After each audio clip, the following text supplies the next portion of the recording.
And I'm super bullish. I'm super bullish, but I'm careful.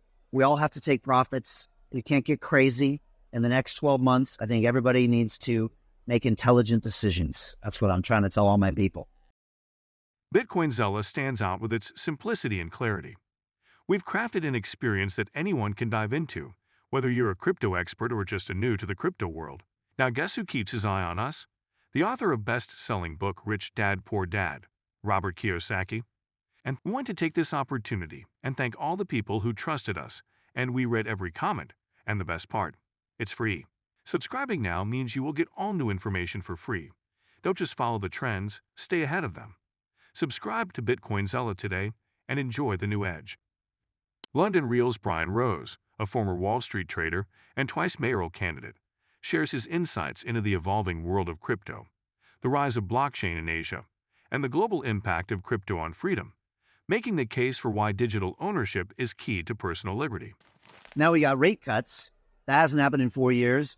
I'm super bullish that rate cuts are bullish for crypto, but I hear contradicting voices on that too. I don't see how it's not bullish. Dan Tapiero runs a fund called 1RT that we're invested in. Huge fan of Dan. Look, I worked on Wall Street for 15 years and Wall Street and London. I knew a lot of traders, good ones, bad ones. Dan is one of the best. When SBF was happening in October 22, Dan was buying assets for his fund for pennies on the dollar. I don't know many people that were putting their money where their mouth is. And now he said, look where rates were when Bitcoin was here. Look where the rates are going. He said, this is all bullish. Follow that man on Twitter because I think he's calling, crypto's an instrument of freedom. And to quote Yatsu of Animoca Brands, if you don't have property ownership, you don't have freedom. And if you don't have digital property ownership, you don't have digital freedom. We all live in a digital world these days. So I was pulled into this somehow. And now when I see it, I see my own freedom embodied in this whole market. And I always tell people, if you don't have digital assets that the government can't touch or print more of or tax or inflate, you don't really have real freedom. And I'm good friends with Tim Kennedy. He's a Green Beret. And I had a podcast with him one time and he was talking about his guns. And I paused and I said, now I know why you have guns, because the guns allow you to protect your property. Your property gives you freedom. And he said, exactly, Brian. And that's why we have to protect our digital assets. So I'm all in on this. I can't go anywhere else. It feels right to be here. I love Bitcoin. Okay. It's a great instrument of freedom, but also so Max Kaiser was on my show in 2013 because I wanted to know what Bitcoin was all about. And that's when I bought my first Bitcoin, and Max was screaming his head off about it. And I went on his show. He was Russia Today at the time in London. I asked him to come back on my show when we went back into crypto in 21. He refuses to come on my program. Because you're a shitcoin. Yeah, exactly. And you know what that's like. Yeah. But I had so many people on my show, including Yatsu, that said, the whole idea of Bitcoin and Satoshi, it was not about having our only one thing and nobody else can do this. It's an instrument that anybody can use in whatever way they want to use it. Just like freedom of speech. As Elon said, freedom of speech is when someone you don't like says something you don't want to hear. I think the same is true with crypto assets. Someone you don't like creating a crypto asset that you don't respect. We have to let everybody do those things. And so if I see these things as imperative in building communities, it's better for capital markets. Like, why do I need the SEC to approve a public offering to raise capital? Why can't I raise capital on the blockchain? Like, what an amazing way to do that and build community to do that. So I think everybody should be allowed to do that. Of course, I love Bitcoin and I respect it in a massive way, but I'm not a maxi, and I'm around maxis too much. I get a little stressed out. Yeah. And also there's amazing community and there's amazing governance. There's a lot going on besides that. So Bitcoin and crypto markets could be on the cusp of a breakout if historical cycle patterns repeat, according to an analyst. In a September 24X post, analyst Rect Capital observed that in previous market cycles, Bitcoin has historically broken out from its reaccumulation range between 154 and 161 days after the halving.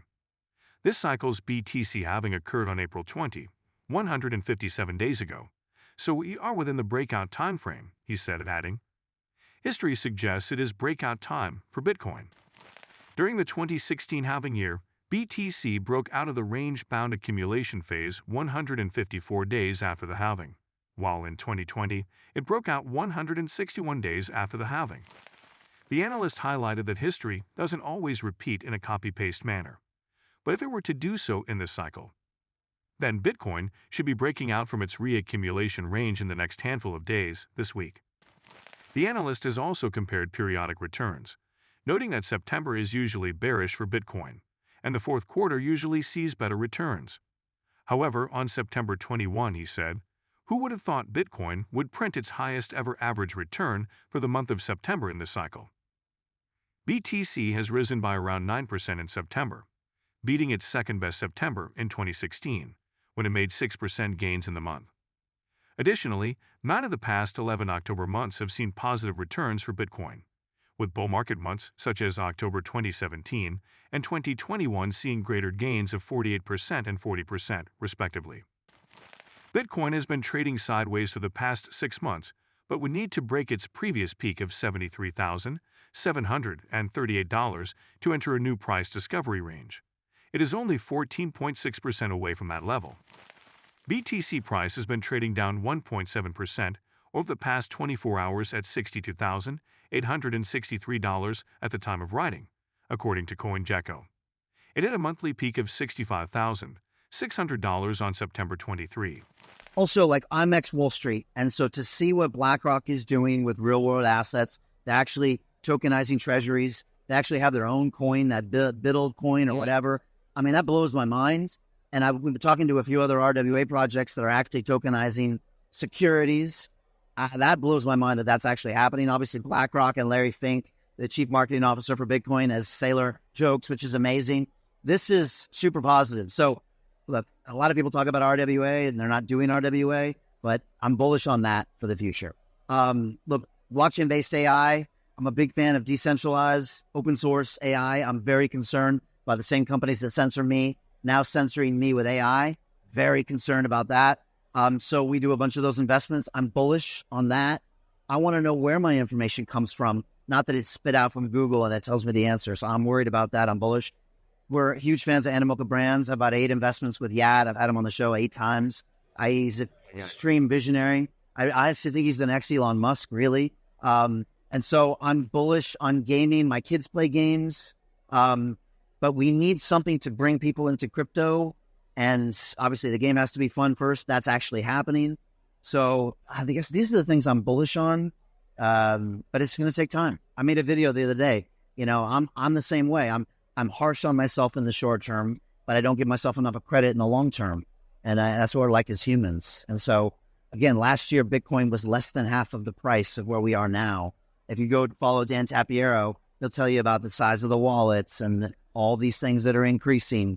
So we just have to keep the North Star and just stay optimistic. What a crappy bull market. They're greedy degen traders that maybe made a little too much money in those other bull cycles. I mean, I love them, but they just need to zoom out a little bit. I mean, I worked on Wall Street for many years. If you make a 15% return annually and stack those together, you're a god. You're a god. You're Ken Griffin, man. Like, you're one of the greatest investors of all time. But in crypto, there it's all about size. And in crypto, you don't make that in a month. You know, you're getting frustrated. So people just need to have a little perspective. You know, we're at a great level right now. So many bullish things happening. So yeah, I just, zoom out a bit is what I would say. And hang out with the gray haired guys, And I think the younger people in this market have respect for the Mark Yuskos and the Scaramucci's and the Dan Tapieros of this industry and the Scott Melkers as well, because, they're like, okay, I'm going to listen to these guys a little bit because, all right, they've been around. And I think the whole market's maturing, and I'm super bullish about that.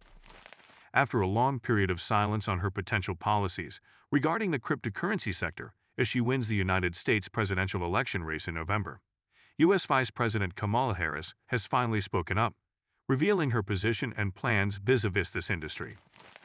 Indeed, if elected president, Harris promised to devote energy to helping artificial intelligence, AI, and crypto sectors attract further investments, as she presented her innovation-focused financial policies to donors at a fundraiser in New York City, as per a report on September 22. Specifically, according to the Democratic presidential nominee, her administration would focus on bringing together industry participants to boost the U.S. competitiveness and encourage the growth of advanced technologies such as crypto and AI. I will bring together labor, small business founders and innovators in major companies. We will partner together to invest in America's competitiveness, to invest in America's future. We will encourage innovative technologies like AI and digital assets, while protecting our consumers and investors. As it happens, this is the first time the Vice President has commented on digital assets since her nomination, and the public has until now largely remained in the dark regarding her views, which many expected would not stray far from the anti-crypto stance of the President Joe Biden. However, in her recent remarks, Harris has vowed to create a safe business environment with consistent and transparent rules of the road, as well as invest in semiconductors, clean energy, and other industries of the future, cutting out needless bureaucracy to facilitate an opportunity economy. As a reminder, a number of crypto investors and industry executives, including billionaire Mark Cuban, Wall Street financier Anthony Scaramucci, and Congressman Adam Schiff, have earlier rallied behind Harris, calling on her to pursue a softer regulatory stance on the crypto sector. And do not forget to subscribe to Bitcoin Seller. The most important news will reach your inbox on a daily basis and for free. I do not know why you have not subscribed yet. If you liked the video, give it a thumbs up and subscribe for more daily updates. Remember, knowledge is power, and we're here to empower you on your financial journey. Until next time, happy investing.